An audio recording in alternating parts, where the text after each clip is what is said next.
Kadama TV hojja mate nga bulijjo hojja Kadama TV olwaleero ngenda kwogera ku kintu kya ssente.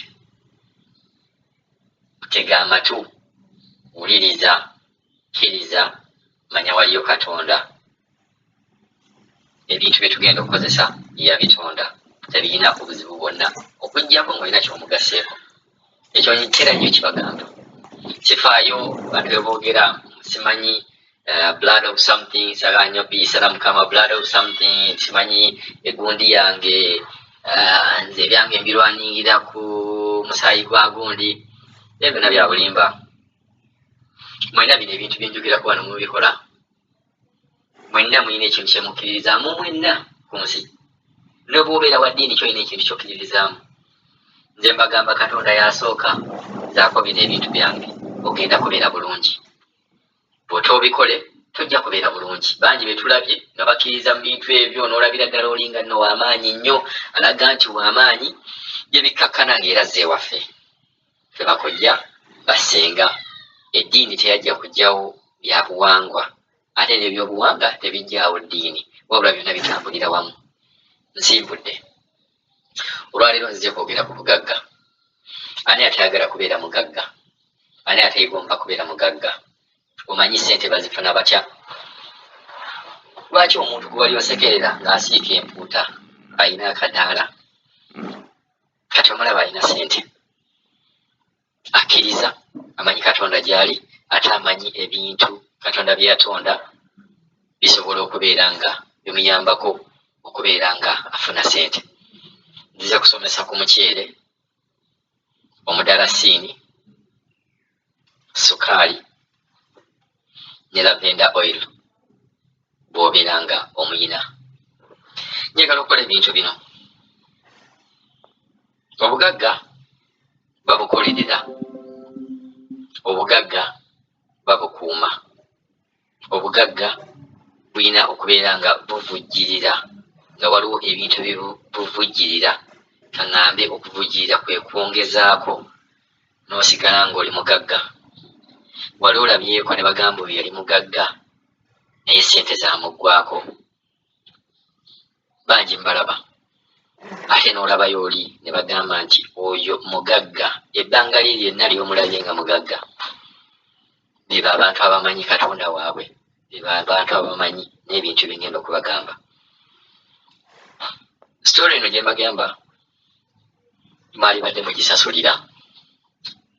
Amagezi gano ge tubawa ku Kadama TV ga bwereere, naye ate abajja ewange basasula. Era n'abalina ebizibu bye mbakolerako ne bayitamu beebaza.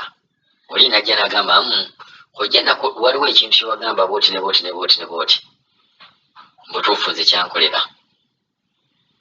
Ebintu bino bye mbagamba kasita okolanga ekintu kye nkugambye n'olaba nga kikkoledde, komangawo, komangawo weebaze, komangawo weebaze.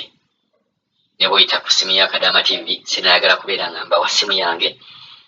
Komangawo ku Kadama TV osobola okugamba njagala kwogera nkojja, oba nina akantu ke njagala omuweerezaayo, okumwebaza. Buli bwe weebaza oyongerwa. Omuntu oyinza okugamba luli kyankolera naye kati tebikyakola. Saagala ojje ng'ongamba tebikyakola, njagala ozijje nga weebaza. Tusimpudde. Omuceere, sukaali, omudalasini ne lavender oil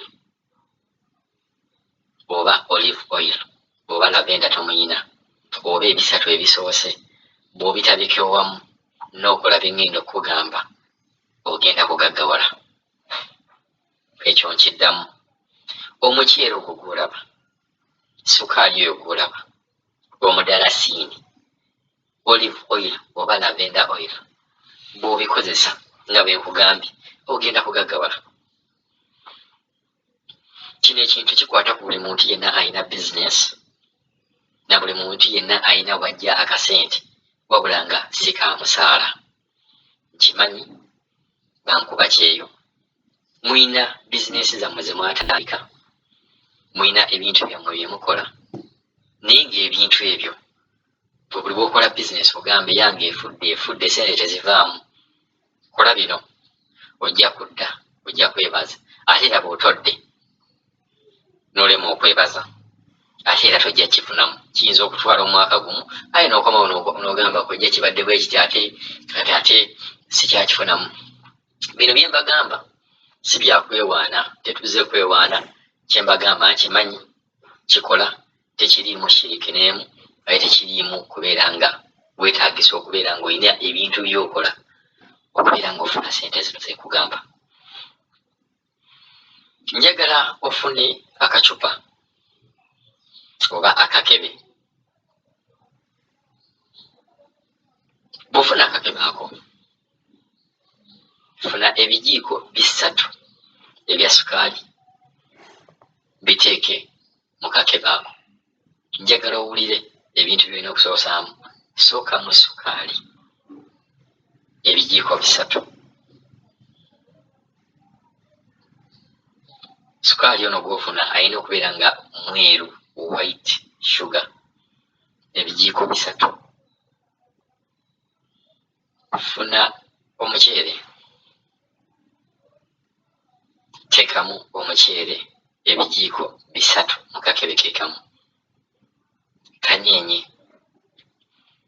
Kanyenye ng'ogamba nti Katonda gwasinga ebitonde byonna bye-watonda ku nsi, era gwasinga ebitonde bino byenkozesa. Nsaba mbeere nga neeyongera okubeera nga nfuna sente ezitali zankomeredde, neeyongere okubeera nga ndi mugagga, nga buli kinkwatako kifunamu sente. Nyeenya nga bw'ayogera ebigambo ebyo. Bw'omala funa omudarasiini gwongeremu, yogera ebigambo byebimu, onyeenye. Olumala funa amatondo, tonyezaamu amatondo 3 aga olive oil oba lavender oil. Lavender oil wa buseere ne olive oil wa buseere, naye osobola okufunayo akacupa akatono. Oba mwabakola mu nnyumba z'Abawarabu, ebintu bino byonna byenjogedde byonna mwebiri mu mafumbiro g'Abawarabu. Yogera ebintu ebyo,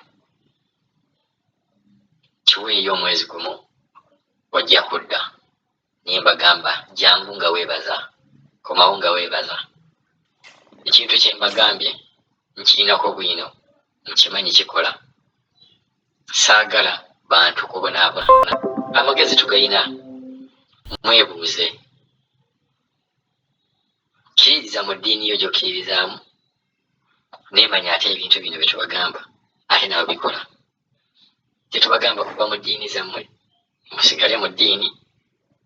Naye bangi nnyo bendaba nga abantu abo batera okwogera n'agambira kino era kiri, naye nga n'owaka talinaawo kasukaali. Naye ng'omuntu gwe gw'ogamba nti takkiriza mu ddiini eyo,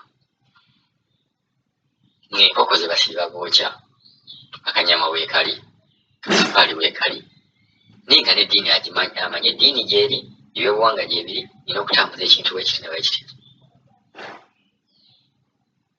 Obugagga bwagalwa, buli muntu yali agadde okubeera mugagga. Mbaddiramu kozesa omuceere, sukaali, omudarasiini ne olive oil oba lavender oil. Ojja kudda obujulizi. Kwajja mate ku Kadama TV.